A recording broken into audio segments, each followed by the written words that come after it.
Hey there, solopreneur. I am Natasha Tony, content marketing strategist and consultant. And today I want to talk to you about what is your identity tied to. I want to get into really going through ways in which we experience identity crisis. And that's we, as in solopreneurs, experience identity crisis as it relates to creating impact online and in real life. But before I get into it, I want to introduce myself. So Natasha Tony, content marketing strategist and consultant, and I work one-on-one with my clients to help them develop their unique message, frame their expertise, and make an impact in their service-based business. And I really hone in on helping my clients really develop an aim, which is my 3-step framework that I walk them through that are pretty much entails creating awareness around their message, leveraging content marketing, long-form content marketing, and also implementing methods that are simple and sustainable to really get people to take action on their offer. And offer, by what I mean by that, is pretty much really the opportunity for you to create impact in the lives of other people. So helping my audience, helping my clients through those specific steps so that they can create impact online and in real life. And I got started in my journey of content marketing and creating back in 2011, where I was documenting my hair journey online because I just went natural.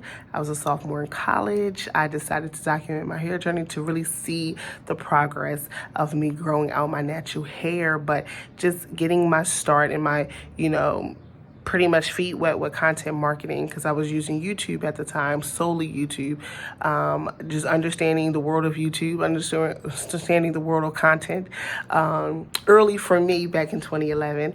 And then I shifted to having a natural hair blog, and then eventually, pretty much positioning it as an educational space for women of color, specifically Black women, to come get educated on the ways that they can care for and or manage their natural hair.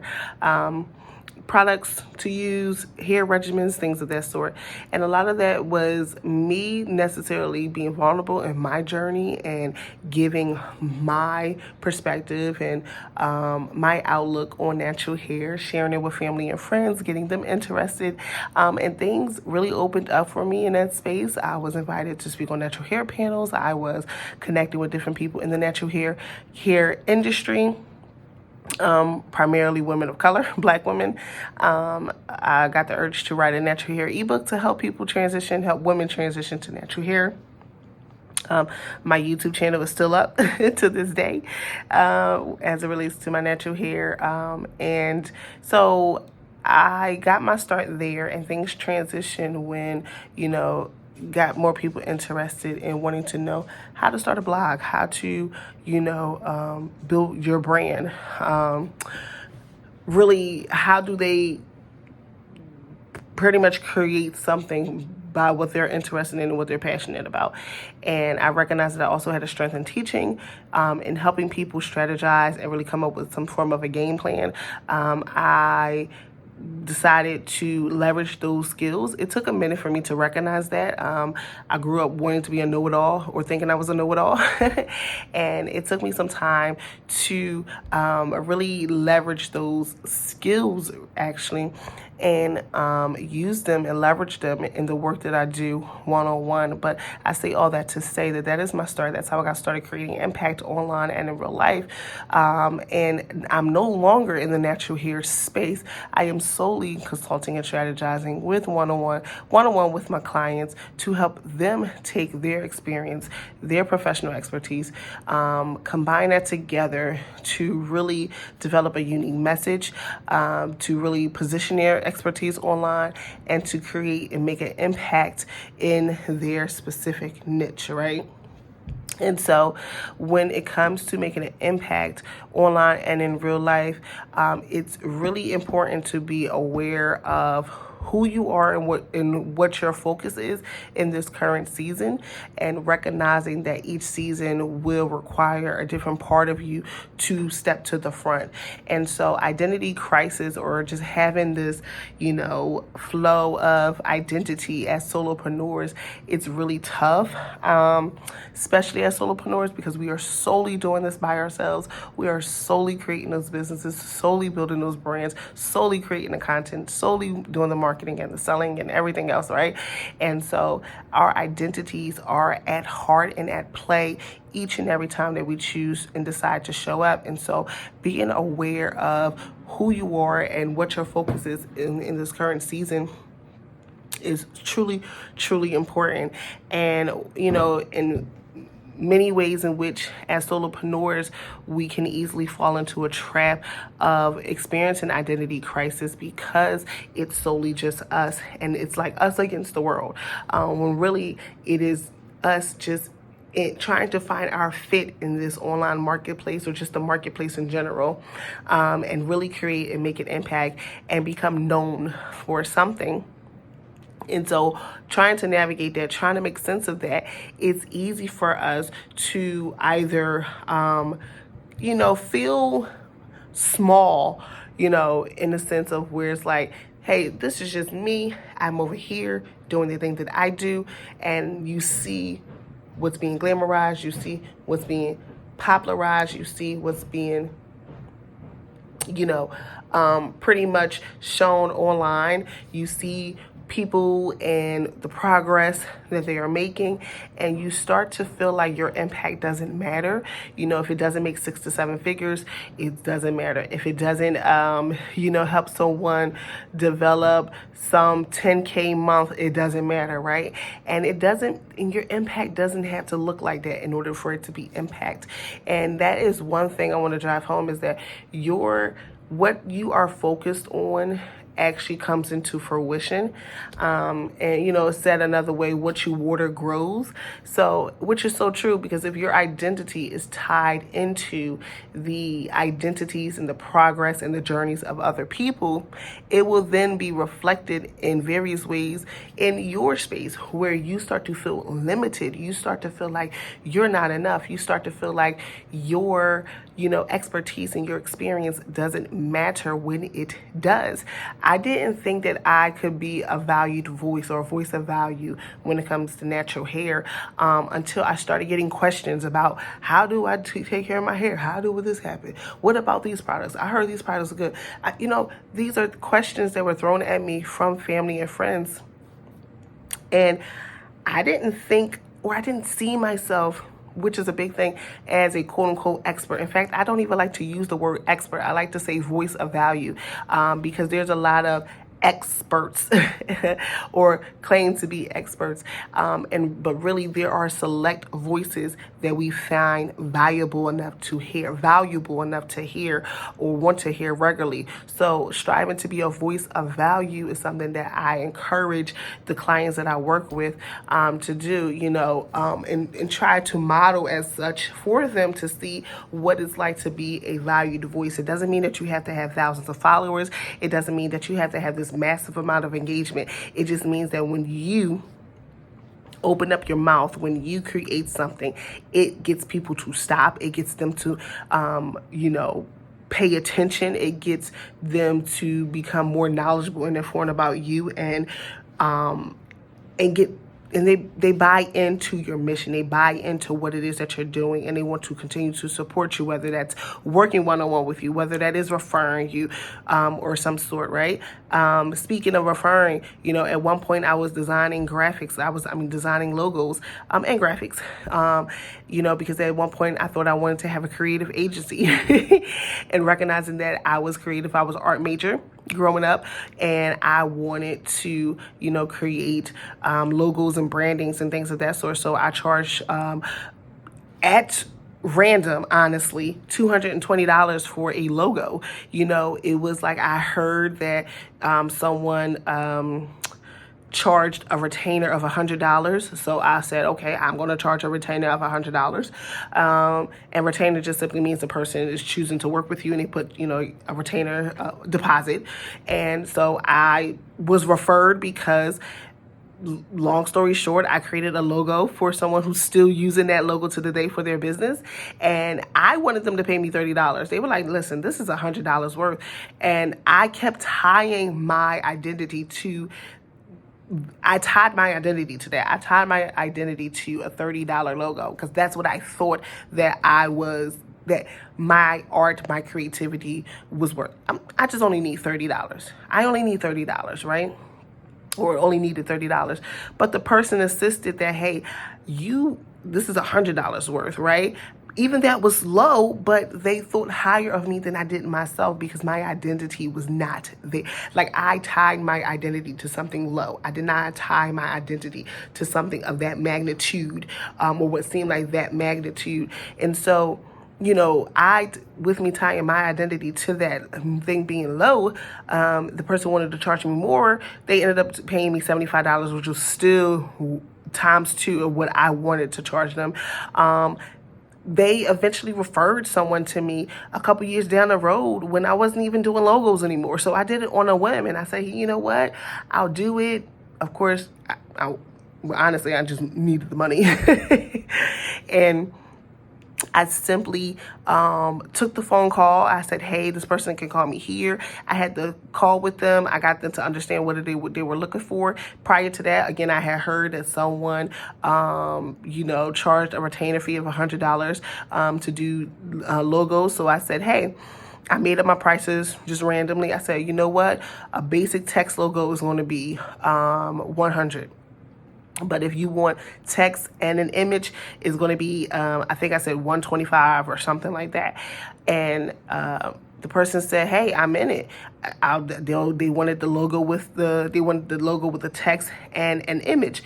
And I was just learning Adobe Illustrator, which is a graphic design service software. And I said, on the phone with them, I said, great. Well, I also have a deposit that needs to be put down because I want to make sure that you still would like to go for me.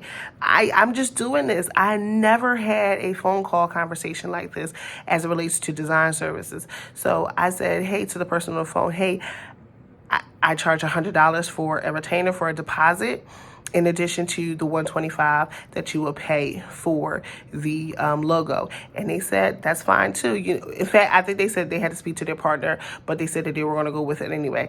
Lo and behold, I think the next day, the person paid my invoice. I think I put up a PayPal invoice. I hurry up and created one that same night. And they paid me $220 in full for the logo. And I was so scared because I never had someone just all on the spot, just pay me on the spot a couple $100 for something. I never showed them any type of portfolio. I just had a phone call conversation, told them what I could do, how I could do it, asked them what they wanted, and gave them a deadline for when it could be done. And they said yes. And so that was from someone referring them referring me to them.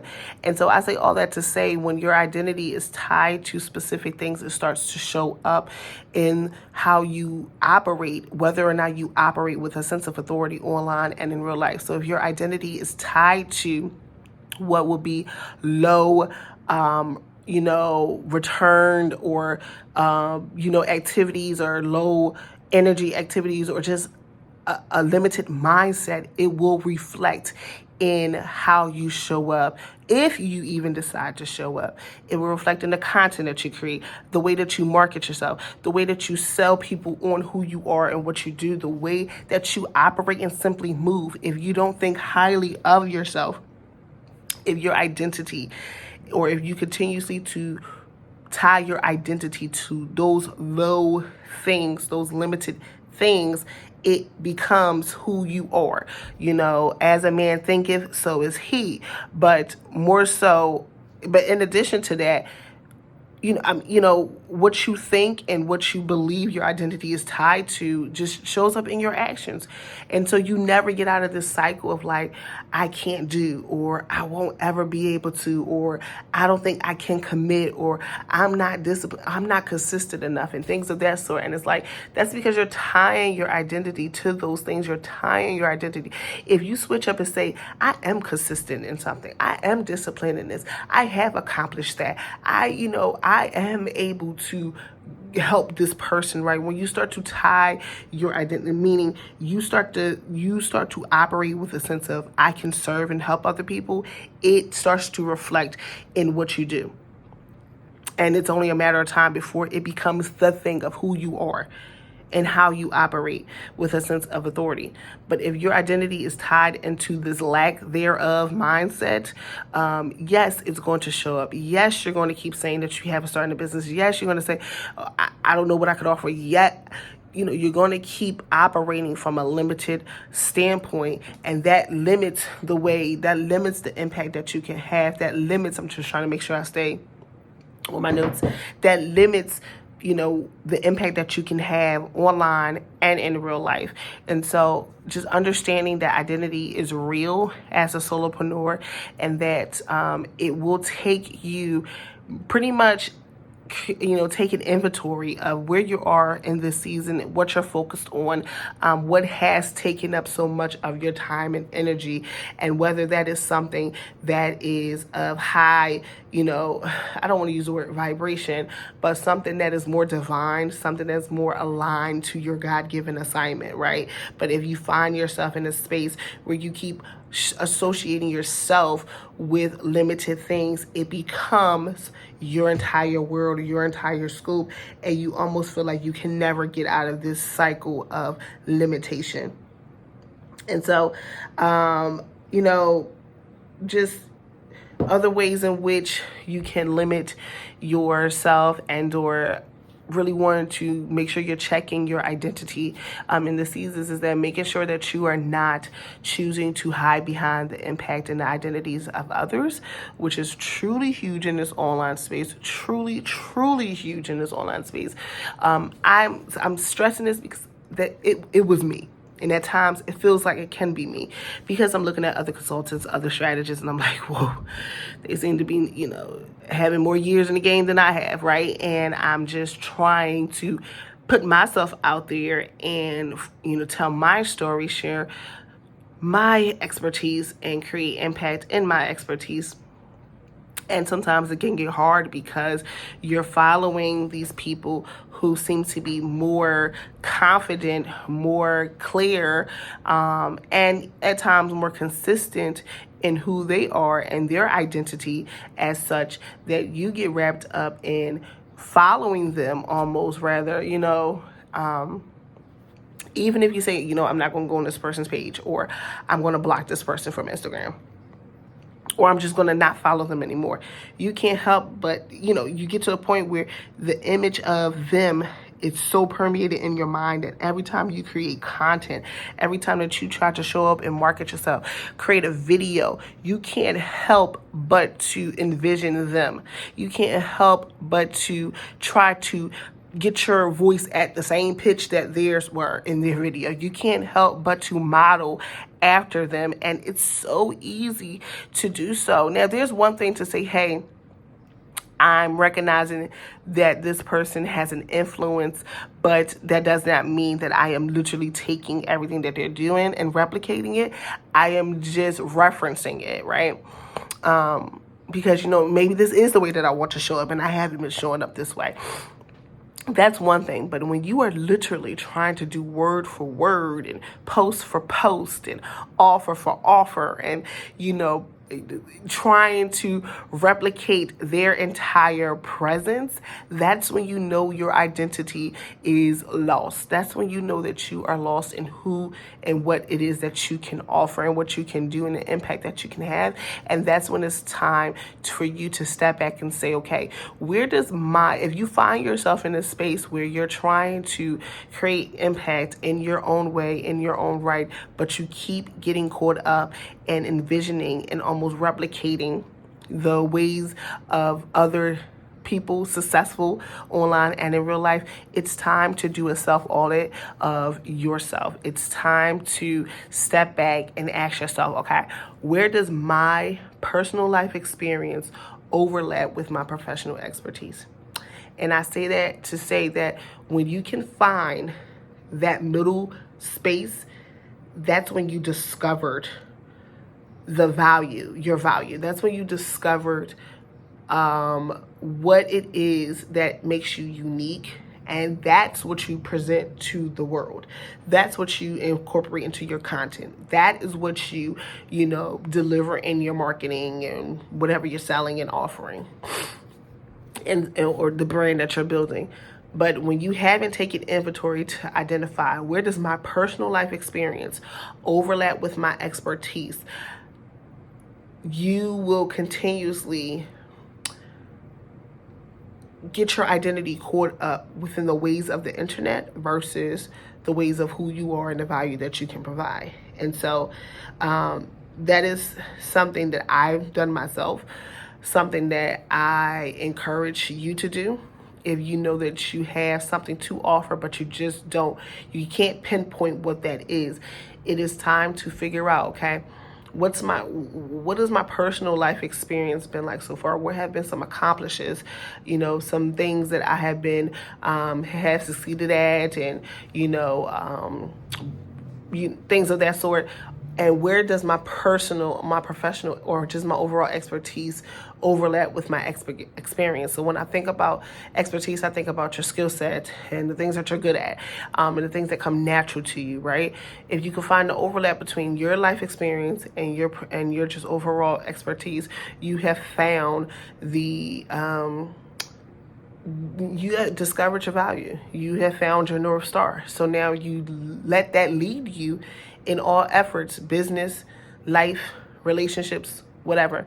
And so, when I think back to me getting started with natural hair, that was my personal life experience. That was a specific life experience that I took on a whim. As cliche as it sounds, I was not trying to start or grow, as a consultant and strategist because of natural hair. Oh, something just happened. I was not trying to. What I was trying to do was just simply document my hair journey. But because I did so in a way that was really authentic to me, I recognized that I did not mind getting on camera. I was not shy on getting on camera. I was a perfectionist. I wanted my videos to be good, even though I had started with a blurry Dell laptop camera on a box, pretty much similar to what I'm doing now, but just using my phone. And I found myself pretty much taking that experience and recognizing that I love to teach. I love to provide information. I love to, give off this influential and inviting and exciting personality because that's just who I am. So knowing how to take information, condense it, and comprehend it so well where I can spit it back out and teach it to someone else, and taking this experience, combining that to say I'm building out an educational space for natural hair or educational platform around natural hair, right? That is what I mean by identifying your life experience, that shift, that transformation that happened for you personally. Because in most cases, we have, as solopreneurs, we have experienced something in our lives that set us on a path of wanting to accomplish this particular thing that we're doing.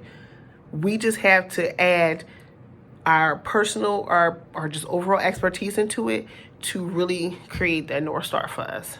I can guarantee there is something that you can reflect on that inspired you, that sparked you to start building a brand, launching a business, or carrying out this mission. I promise you there was something in your personal life. Whether it was at work, whether it's in a particular relationship, whether it's just your identity overall, there was something that led you to do what you're doing now. You just have to add in your strengths and your overall expertise that you have learned over the years.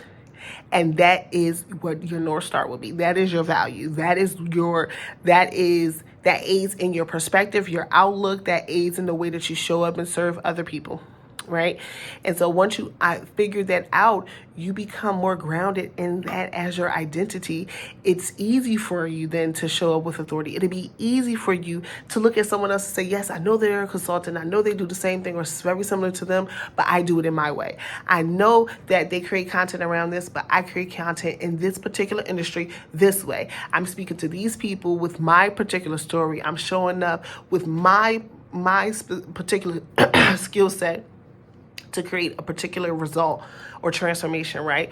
You show up with a sense of authority because your identity is no longer tied to the things that you felt and or thought at one point was what it was. Your identity is not tied to the limitations, to what's happening online, to what's, happening even in real life.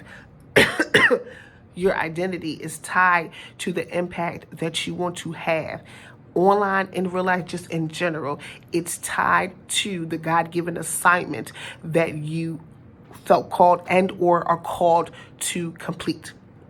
So I truly hope that this has helped you if you are experiencing some form of identity where you're trying, maybe you're shifting from one season to another, you feel like you want to pivot and you're just not sure where and what and how you need to show up in this current season.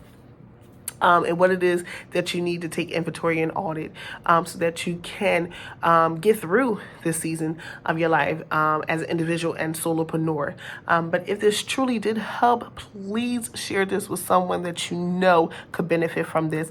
I don't mind, leaving a comment below and letting me know what you took away from this video.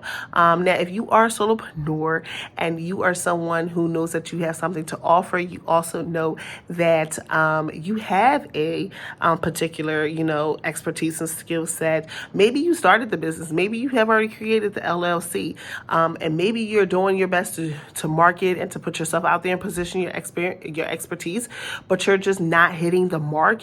It doesn't seem like your message is getting across. It doesn't seem like you're confident in your marketing and your content marketing at that, right? I would love to really gain some understanding of what your roadblocks and obstacles are to see how I can support you as a strategist and consultant. So you can click the link in the description box below to schedule a complimentary free 30-minute call so that we can discuss what it would look like for you to create impact in your area of expertise. In the meantime, thank you so much. Have a good one.